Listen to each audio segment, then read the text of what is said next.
True love expands and frees, while attachment contracts and imprisons. Taking care of yourself is not selfish, it's what makes us more available and loving partners. Our happiness does not depend on what happens, but on how we respond to events. Impermanence is precisely what gives flavor and meaning to our existence. Hello, I'm Ruby and Oliver, and today I have the honor of welcoming two of the greatest spiritual masters of all time. Marcus Aurelius, one of the greatest Stoic philosophers, and Alan Watts, a deep connoisseur of Eastern wisdom. It's a great joy to have you here sharing your ancient knowledge. Today's topic is extremely relevant: how to emotionally detach from someone. You who are watching will discover how to transform your relationship with emotional attachment and find more inner peace. We will explore the secrets of healthy detachment, understand the difference between love and dependence, and learn how to cultivate freer and more authentic relationships. You will discover why suffering is often more about our interpretation than the events themselves, and how we can find balance between loving deeply and maintaining our emotional independence. Let's start with a profound question that touches directly on our inner journey. Marcus, is emotional detachment an escape from reality or an essential tool for inner peace? Rubian, emotional detachment, when understood in its essence, serves more as a tool for inner peace than as an escape from reality. It's like a boat floating on the waves. It does not deny the power of the sea, but learns to navigate its currents. When we cultivate detachment, we are not distancing ourselves from our emotions or experiences, but rather learning to observe and feel without being overwhelmed by them. Imagine a wise person watching storms from a distance, recognizing the strength of the wind but maintaining their balance on solid ground. True inner peace lies in the ability to separate our emotional reactions from our reasoning. Thus, we become more resilient, facing adversities without getting lost in the confusion that uncontrolled emotions can cause. It's an act of sobriety, where the understanding that everything is transient helps us maintain a state of serenity. What an enlightening perspective. And you, Master 2, how do you see this issue of emotional detachment? Is it an escape or a path to inner peace? Look, Rubian, emotional detachment, when carefully analyzed, is not an escape from reality but a way to embrace life with more lightness. It's like a river. If you let the currents and the stones at the bottom prevent you from moving forward, you will be stuck on the shore. However, by detaching from fears and insecurities, you learn to navigate around obstacles without being swept away by them. Detaching does not mean being insensitive or ignoring your feelings. On the contrary, it's recognizing your emotions but not allowing them to control your life. It's like a tree that, throughout the seasons, sheds its leaves. This release keeps it healthy and strong, ready to bloom again. It's in this state of detachment that we find true freedom. We can connect with others more genuinely, without the weights of expectation and attachment. When we accept the impermanence of life, we can enjoy each moment without the fear of losing it. Extraordinary how both perspectives converge to show that detachment is not escaping but a wiser way to navigate life. Let's move on to our next question. But before we continue, let me give you an amazing tip. Did you know it's very easy to get ahead of 99% of people, succeeding in everything you want for your life? I'll leave a link below in the first comment to a book that changed my view on various aspects of my mind and has been helping thousands of people find clarity and confidence to achieve their goals and dreams. Don't miss it. I'm sure you'll love it. Now let's explore a question that deeply touches our relationships. Marcus, is it possible to love deeply without becoming emotionally dependent? How can we cultivate a love that is both intense and free? Rubian, that's a very pertinent question. True and deep love is not only possible without emotional dependence, but it actually becomes more genuine when free from excessive attachments. It's important to understand that love and attachment are two completely different energies. True love expands and frees, while attachment contracts and imprisons. Think of two trees growing side by side. They support each other, their roots intertwine, but each maintains its own strength and independence to reach the sun. That's deep love, nurturing and supporting the other while preserving our individuality. Emotional dependence, on the other hand, can be like two branches that intertwine in such a way that if one breaks, the other falls too. When we love ideally, love transcends need and becomes an experience of freedom and mutual growth. It's about cultivating a connection that respects the other's freedom and also makes space for each to grow individually. What a beautiful analogy of the trees. Master 2, I would like to hear your perspective on this same question. How can we love deeply while maintaining our emotional independence? Look, Rubian, love in its purest form is like a vast ocean, where each wave represents the connection we feel. Healthy love flows naturally, bringing joy and unity, while emotional dependence is like a drifting boat, trapped in currents of insecurity and need. When we love truly, we are able to appreciate and value the other person for who they are, without losing our own identity. It's like saying, I like you and want to be by your side, but my happiness does not depend on you. This requires self-awareness and self-care, allowing each to grow and thrive individually. Deep love can coexist with emotional freedom. In fact, it is this freedom that nourishes a more authentic and lasting love. It's like a harmonious dance, where each partner moves confidently, respecting the space and boundaries of the other, thus creating a beautiful symphony of love and joy. What transformative perspectives! I see that both point to a love that liberates rather than imprisons. And for you who are noticing the quality of this conversation and the depth and importance of what we are discussing here, please help us by leaving your like and also comment on what you would like to see here on our channel. I sincerely appreciate your help. Well, now we come to a truly intriguing question. Marcus, is suffering caused by the events themselves or by our interpretation and attachment to them? Suffering, Rubian, generally does not arise from the events themselves, but from the way we interpret and cling to them.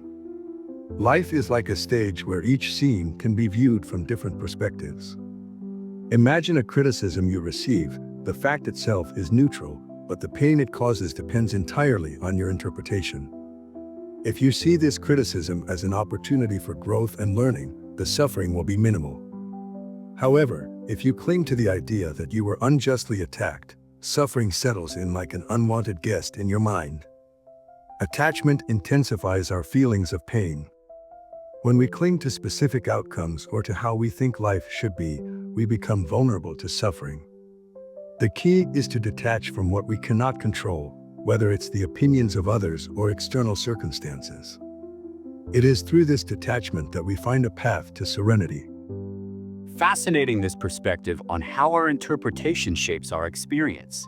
And you, Master 2, how do you see this relationship between events, interpretation, and suffering? Look, Rubian, life is like a constantly flowing river. The stones and currents we encounter represent life's events, inevitable and beyond our control. The interesting thing is that some people see these stones as insurmountable obstacles, while others view them as a natural part of the journey. Suffering, for the most part, does not come from the events themselves, but from our reaction to them. When we cling to a fixed idea of how things should be, every deviation becomes a source of anguish. It's as if we are trying to swim against the current, instead of learning to flow with it. Wisdom lies in realizing that our interpretation shapes our experience of suffering.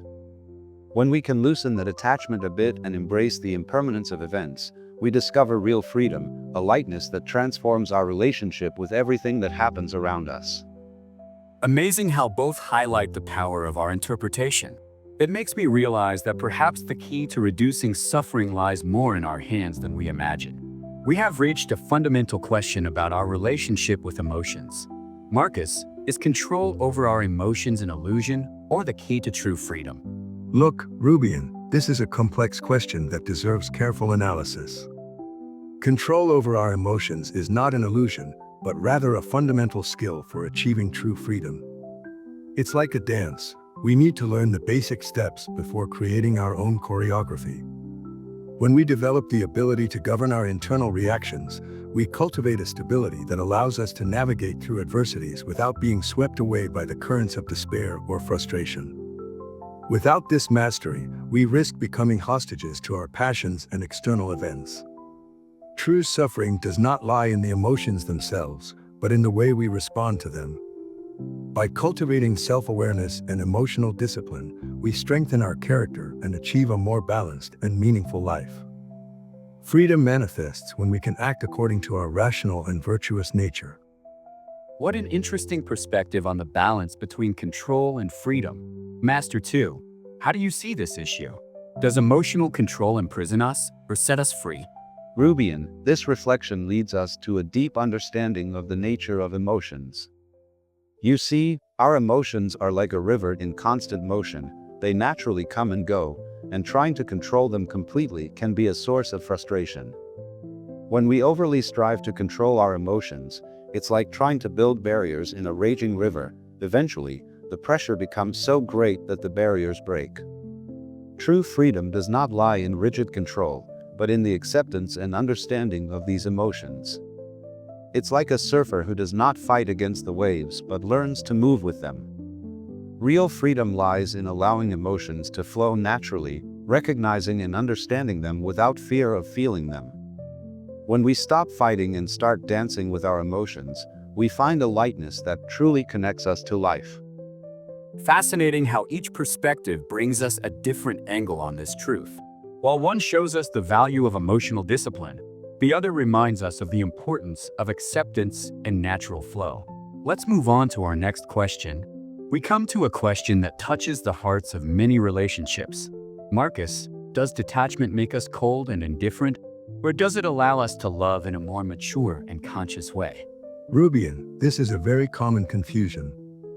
Detachment, when understood correctly, does not make us cold. On the contrary, it allows us to love in a deeper and more authentic way. Think of water. It does not cling to the shapes it takes, but adapts naturally to each container, always maintaining its pure essence.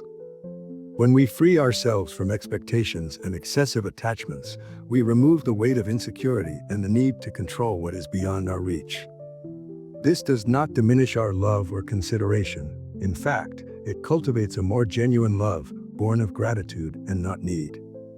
In relationships based on healthy detachment, connections become more authentic because they are not built on pressure or possessiveness, but rather on mutual freedom. This allows us to see people as they truly are, without the filters of our projections or fears. It is in this space of freedom that we find the true essence of love, which renews and overflows naturally. What a beautiful perspective on free love. Master 2, how do you see this relationship between detachment and love? Can we really love deeply without becoming emotionally dependent? Rubian, detachment is like a well-tended garden. We do not abandon the plants, but give them the necessary space to grow naturally. When understood and practiced correctly, detachment is a form of liberation that allows us to love more deeply. Loving with detachment means recognizing that we are all beings in constant transformation. It is accepting the other as they are, without trying to mold them to our expectations. Each shared moment becomes precious precisely because we understand its transient nature. Detachment invites us to connect with the essence of people, rather than clinging to their temporary forms. It is through this freedom that we discover a more mature and meaningful love, which enriches our lives and relationships in a profound and rewarding way. Extraordinary how both views show us that true love flourishes in freedom. I realize that detachment, far from making us cold, actually warms our hearts with a purer and more conscious love. We have reached a deep reflection on the nature of happiness. Marcus, is it possible to find lasting happiness in a world where everything is impermanent? Rubian, this question touches on something fundamental. Lasting happiness does not lie in the external circumstances that surround us, but in our ability to cultivate an inner state that remains stable in the face of life's inevitable changes. It is like a mountain that remains unshaken while the seasons change around it. When we understand that everything is ephemeral, this becomes liberating. It frees us from the illusion that happiness depends on possessions or specific situations that inevitably transform. True happiness is rooted in something deeper, our actions, values, and the purity of our thoughts. By aligning our lives with ethical principles and reason, we develop a tranquility that transcends external changes. In moments of adversity, we have the power to choose how to react. Our happiness does not depend on what happens, but on how we interpret and respond to events. What a profound perspective on our relationship with impermanence. And you, Master 2, how do you see this quest for happiness in a constantly changing world? You see, Rubian, life is like a symphony in constant motion, where each note exists only for a moment before giving way to the next. Impermanence is not an obstacle to happiness, it is precisely what gives flavor and meaning to our existence. When we understand that happiness is not a fixed destination, but a daily practice, we begin to appreciate it differently. It's like learning to dance with changes instead of resisting them. True joy lies in recognizing the beauty of the present moment, without the expectation that it will last forever.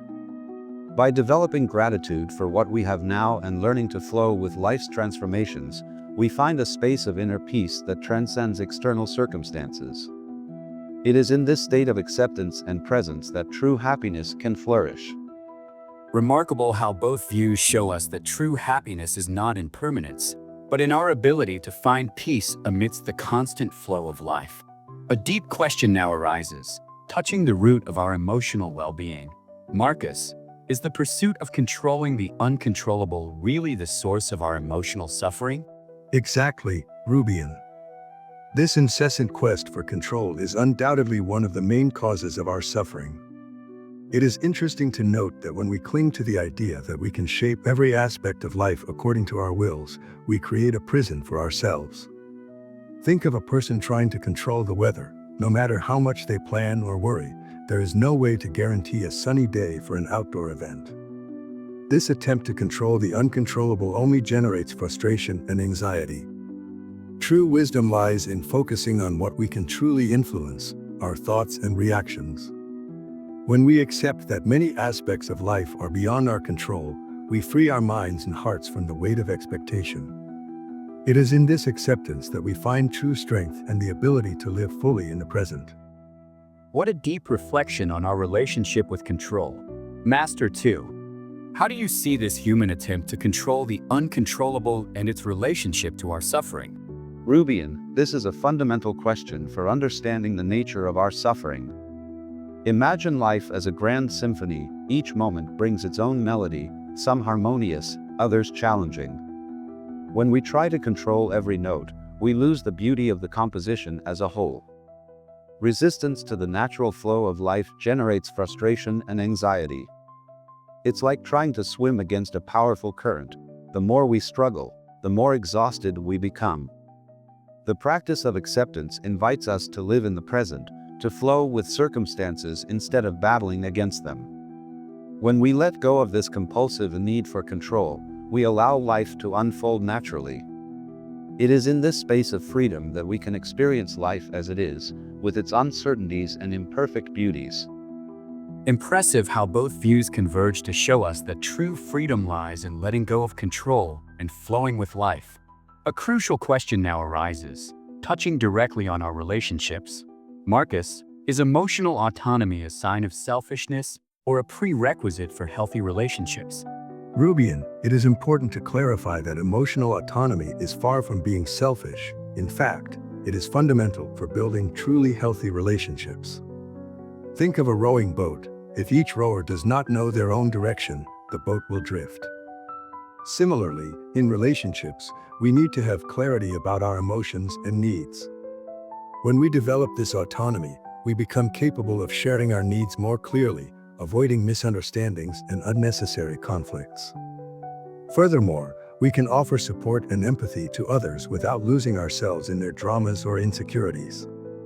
It is this emotional independence that allows us to build deeper and more balanced bonds, where each person brings not only their vulnerabilities to the relationship but also their strengths. Thus, we create an environment of mutual growth, where honesty and clarity prevail. What an enlightening analysis. Master 2, I would like to hear your perspective on how emotional autonomy impacts our relationships. Look, Rubian, emotional autonomy is like a sturdy tree with deep roots. It stands firm during storms, not depending on other trees for its survival. This doesn't make it isolated. On the contrary, it allows it to be part of a healthy forest. When we are emotionally autonomous, we recognize our own needs and communicate assertively. This creates a space where we can build relationships based on honesty and mutual respect, without falling into the trap of dependency or control. It's important to understand that taking care of oneself is not selfish, it's what makes us more available and loving partners. This dynamic of giving and receiving, while maintaining our individuality, is what makes relationships truly enriching. Fascinating how both views show that emotional autonomy, far from isolating us, actually empowers us to build deeper and more authentic connections. We've reached an interesting reflection on our romantic relationships. Marcus, do you think our culture overemphasizes romantic attachment at the expense of our inner peace? Rubian, that's a very pertinent observation. Our culture does tend to place romantic love on a pedestal, as if it were the supreme source of happiness. It's interesting to note that while true love can be a positive force in our lives, excessive attachment can become destructive. Think of love as a fire. When well controlled, it warms and illuminates, but if we let it turn into an uncontrolled blaze, it can consume everything around it. Romantic attachment, when not managed wisely, can completely divert us from our purpose and disturb our inner peace. The key is to cultivate relationships that respect our individuality and essence. When we recognize that our happiness should not depend on another person, but rather on the quality of our actions and thoughts, we find a healthier space to love. It's like a candle that propels our vessel. It moves us forward without dragging us to the bottom. What a powerful analogy. And you, Master 2, how do you see this cultural tendency to overvalue romantic attachment? Rubian, our society really cultivates an idealized view of romantic love, as if it were the magic key to all happiness. It's as if we are constantly searching for a treasure on the horizon, forgetting the riches that already exist within us. When we place all our happiness expectations on another person, it's like building a house on quicksand. The foundation is unstable, and sooner or later, the structure may collapse. True love should be an expression of freedom and mutual growth, not an emotional prison. Inner peace is like a crystal clear lake. When we allow excessive romantic attachment to stir its waters, we lose the clarity and natural serenity. The secret lies in cultivating a love that is not based on possession or dependency, but rather on the freedom to be who we truly are. It's impressive how both highlight the importance of balancing romantic love with our inner peace. A valuable reminder that true love should elevate us, not imprison us. Let's explore a profound question that touches directly on our understanding of life. Marcus, how can we accept impermanence without becoming apathetic or unmotivated? Rubian, accepting impermanence is not diving into apathy, but rather developing a deeper understanding of life. It's like when we observe the natural dance of the four seasons. In spring, the buds emerge with vigor. In summer, the fruits ripen with exuberance. In autumn, the leaves fall gracefully. And in winter, everything seems to withdraw in silence. Each moment has its own beauty and purpose. This awareness invites us to live each moment more fully, appreciating what is present and letting go of what needs to depart. It's a way to cultivate gratitude for experiences, even knowing they are temporary. It's crucial to understand that accepting impermanence does not mean becoming passive. On the contrary, this understanding moves us to act with more meaning as we recognize that our time is precious. When we embrace the transient nature of life, we develop a deeper connection with others and with ourselves, creating a sense of belonging to the human community. What a beautiful perspective on the cycles of life. If Master 2, how do you see this relationship between accepting impermanence and keeping our motivation alive? Look, Rubian, accepting impermanence is like learning to dance with the current of a river. When we fight against the natural flow of life, we waste unnecessary energy. But when we learn to move with the waves, we find a more harmonious way of existing. The secret lies in cultivating a genuine appreciation for the present moment. Each instant becomes a unique opportunity for experience and growth. It's like exploring new territory. Each step brings discoveries and unexplored possibilities. Instead of allowing ourselves to be paralyzed by the awareness of impermanence, we can use it as inspiration to create, love, and dream more deeply. It's in this space of acceptance that our true potential flourishes, transforming what could be apathy into a source of motivation and vitality. Incredible how both views show us that accepting impermanence can be exactly what awakens us to a fuller and more meaningful life. Wow, what an amazing conversation we had today. Before we wrap up, I want to immensely thank our masters for the wisdom shared. You brought deep perspectives that I'm sure will transform the way many of us see emotional detachment. Today we learned that true love liberates, that our interpretations shape our reality, and that accepting impermanence can be the path to a fuller life. It was an honor to have you here, and I truly hope to welcome you again in future episodes. You who made it this far will find on the screen 2 equally special videos from our channel. Just click on the image that interests you most to continue this journey of self-discovery with us. And don't forget to subscribe to the channel. We always bring transformative content like this, which can help you find more balance and wisdom in your life. Thank you for watching until now, and I wish you to be free from everything that takes away your peace.